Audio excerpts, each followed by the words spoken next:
Morning, ಶುಭೋದಯ. ಇವತ್ತಿನ ನುಡಿಮುತ್ತು ಏನಪ್ಪ ಅಂತ ಅಂದರೆ, ಒಂದು ಕೋಳಿಗಳ ಗುಂಪಿರುತ್ತೆ. ಎಲ್ಲವೂ ಸಹ ತುಂಬ ಚೆನ್ನಾಗಿ ಹೊಂದಿಕೊಂಡು ಹೋಗ್ತಾ ಇರುತ್ತೆ. ಇದ್ದಕ್ಕಿದ್ದ ಹಾಗೆ ಒಂದು ಕೋಳಿಗೆ ಆರೋಗ್ಯ ತಪ್ಪುತ್ತೆ, ಅಂದರೆ ಹುಷಾರು ತಪ್ಪುತ್ತೆ. ಅದು ಊಟ ತಿಂಡಿ ಮಾಡೋದನ್ನು ಕಮ್ಮಿ ಮಾಡುತ್ತೆ, ಹಾಗೂ ಸ್ವಲ್ಪ ಸಪ್ಪಗೆ ಕೂತ್ಕೊಳ್ಳುತ್ತೆ. ಎಲ್ಲ ಕೋಳಿಗಳು ಗುಸಗುಸ ಅಂತ ಮಾತನಾಡೋದಕ್ಕೆ ಶುರು ಮಾಡಿಬಿಡುತ್ತೆ. ಅಯ್ಯೋ, ಈ ಕೋಳಿಗೆ ಹುಷಾರಿಲ್ವೇನೋ, ಇದರಿಂದ ಸಾಂಕ್ರಾಮಿಕ ಕಾಯಿಲೆ ಇದೆಯೇನೋ, ಹಾಗೆ ಹೀಗೆ ಅಂತ ಎಲ್ಲ ಮಾತನಾಡೋದಕ್ಕೆ ಶುರು ಮಾಡಿಬಿಡುತ್ತೆ.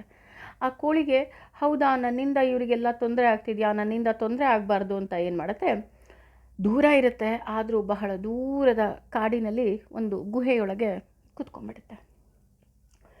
ಗುಹೆಯೊಳಗೆ ಒಂದೇ ಇದ್ದಾಗ ಅದಕ್ಕೆ ತುಂಬ ನೋವಾಗುತ್ತೆ. ಅದೇ ಸಮಯಕ್ಕೆ ಒಂದು ಪುಟ್ಟ ಪಕ್ಷಿ ಬಂದು ಅದನ್ನು ನೋಡುತ್ತೆ. ನೋಡಿಬಿಟ್ಟು ತಕ್ಷಣ ಇದಕ್ಕೆ ಗೊತ್ತಾಗುತ್ತೆ, ಓ ಅದೇ ಗುಂಪಿನ ಕೋಳಿ ಅಲ್ವಾ ಇದು ಅಂದ್ಬಿಟ್ಟು ಆ ಗುಂಪಿಗೆ ಹೋಗಿ ಹೇಳುತ್ತೆ, ನಿಮ್ಮ ಗುಂಪಿನ ಒಂದು ಕೋಳಿಗೆ ಹುಷಾರಿರಲಿಲ್ವಲ್ಲ, ಅದು ಆ ದೂರದ ಗುಹೆನಲ್ಲಿದೆ, ಅದಕ್ಕೆ ಹುಷಾರಿಲ್ಲ, ನಿಮ್ಮಲ್ಲಿ ಯಾರಾದರೂ ಒಬ್ಬರು ಅದನ್ನು ನೋಡಿಕೊಂಡ್ರೆ ಅದು ಬದುಕುತ್ತೆ, ಅದಕ್ಕೆ ನಿಮ್ಮೆಲ್ಲರ ಅವಶ್ಯಕತೆ ಇದೆ ಅಂತ ಹೇಳುತ್ತೆ.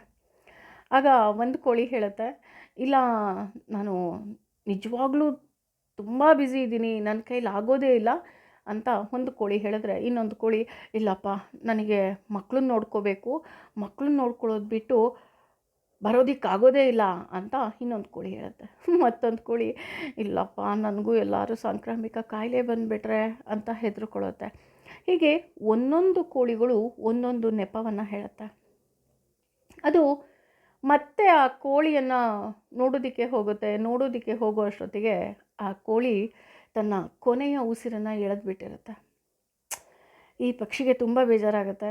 ಮತ್ತೆ ಓಡಿ ಬಂದು, ನಿಮ್ಮ ಗೆಳೆಯ ಇದ್ನಲ್ಲ, ಅವನು ಹೋಗ್ಬಿಟ್ಟ. ತಕ್ಷಣ ಎಲ್ಲ ಕೋಳಿಗಳು ಬೇಜಾರು ಮಾಡ್ಕೊಳ್ಳುತ್ತೆ, ತಲೆ ತಗ್ಸುತ್ತೆ. ಒಂದು ಕೋಳಿ ಅನ್ನತ್ತೆ, ಅಯ್ಯೋ, ನಾನು ಹೋಗಬೇಕಾಗಿತ್ತು, ಅಥವಾ ನಾನು ಮಾತಾಡಬೇಕಿತ್ತು, ಈ ರೀತಿ ಪಶ್ಚಾತ್ತಾಪ ಪಡುತ್ತೆ. ಒಂದು ಕೋಳಿ ಅಂತೂ ಜೋರಾಗಿ ಅಳೋದಕ್ಕೆ ಶುರು ಮಾಡುತ್ತೆ, ನಾನು ಹೋಗಬೇಕಿತ್ತಲ್ವಾ ಅಂತ. ಆಮೇಲೆ ಅದೇ ಗುಂಪಿನಲ್ಲಿದ್ದ ಒಂದು ಕೋಳಿ ಹೇಳುತ್ತೆ, ಆಗಿದ್ದಾಗೋಯ್ತು, ಬನ್ನಿ ಎಲ್ಲರೂ ಹೋಗಿ ಆ ಕೋಳಿನ ನೋಡ್ಕೊಂಬರೋಣ ಅಂತ. ಎಲ್ಲ ಕೋಳಿಗಳು ದೂರ ಇದೆ ಅಂತ ಗೊತ್ತಿದ್ರೂ ಸಹ ಆ ದೂರದ ಗುಹೆಗೆ ಹೋಗಿ ಆ ಕೋಳಿಯನ್ನು ತುಂಬ ಹೊಗಳ್ತಾರಂತೆ. ಅಯ್ಯೋ, ಈ ಕೋಳಿ ಹಾಗಿತ್ತು, ಆ ಕೋಳಿ ಹಾಗಿತ್ತು, ಇದು ನನಗೆ ಆಗ ಸಹಾಯ ಮಾಡಿತ್ತು, ಇವಾಗ ಇದು ಮಾಡಿತ್ತು, ಹಾಗೆ ಹೀಗೆ.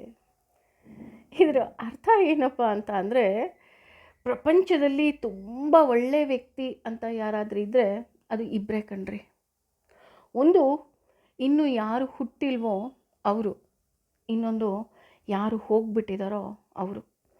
ನಾವು ಈ ಮನುಷ್ಯರ ಬಳಿ ನಾವು ಒಳ್ಳೆಯವ್ರು ಅನ್ನಿಸ್ಕೋಬೇಕು ಅಂದರೆ ನಾವು ಹೋದಾಗಲೇ ಎಲ್ಲರೂ ಒಳ್ಳೆಯವರು ಅಂತ ಅನ್ನೋದು. ಹಾಗಾಗಿ ನಾವು ಯಾರೋ ನಾವು ಇದ್ದಾಗ ನಮ್ಮನ್ನು ಪ್ರೀತಿಸಲಿ ಅಂತನೋ, ಅಥವಾ ಹೊಗಳಲಿ ಅಂತನೋ, ಅಥವಾ ಇನ್ನೊಂದೋ ಮತ್ತೊಂದೋ ಈ ಜನರಿಂದ ಅಪೇಕ್ಷೆ ಪಡೋದ್ರ ಬದಲು, ಭಗವಂತ, ನೀನು ನನ್ನನ್ನು ಹುಟ್ಟಿಸಿದ್ಯಾ, ನಿನ್ನ ಸೇವೆಯನ್ನು ನನ್ನ ಕೈಲಾದ ಮಟ್ಟಿಗೆ ನಾನು ಮಾಡ್ತೀನಿ ಅಂತ ಅವನಿಗೆ ನಾವು ಶರಣಾಗಬೇಕು. ಭಗವದ್ಗೀತೆಯಲ್ಲೂ ಭಗವಂತ ಹೇಳ್ತಾ ಹೋಗ್ತಾನೆ, ನಿನ್ನ ಕರ್ಮವನ್ನು ಮಾಡು, ಯಾವುದೇ ರೀತಿಯಾದಂತಹ ಫಲಾಪೇಕ್ಷೆಯನ್ನು ಬಯಸಬೇಡ ಅಂತ. ಆ ರೀತಿ ಯಾವುದೇ ರೀತಿಯಾದಂತಹ ಫಲದ ಅಪೇಕ್ಷೆ ಇಲ್ಲದೆ ನಿಸ್ವಾರ್ಥವಾಗಿ ನಮ್ಮ ಕೆಲಸವನ್ನು ಮಾಡಬೇಕು. ಅವನಿರೋವರೆಗೂ ನಾವು ಸಂತೋಷವಾಗಿರ್ತೀವಿ. ಅವನು ಹೋದ ತಕ್ಷಣ ನಾವು ಹೋಗ್ತೀವಿ. ಒಬ್ವಿಯಸ್ಲಿ ನಾವು ಹೋದ್ಮೇಲೆ ಜನ ನಮ್ಮನ್ನು ಒಳ್ಳೆಯವರು ಅಂತಾರೆ ಅಲ್ವಾ. ಯೋಚನೆ ಮಾಡಿ, ಇದು ಕಟುವಾಗಿದೆ, ಆದರೆ ಸತ್ಯವಾಗಿದೆ. ಏನಂತೀರಾ? ಸ್ವಲ್ಪ ಯೋಚನೆ ಮಾಡುವಂಥ ವಿಷಯ ಅಲ್ವಾ.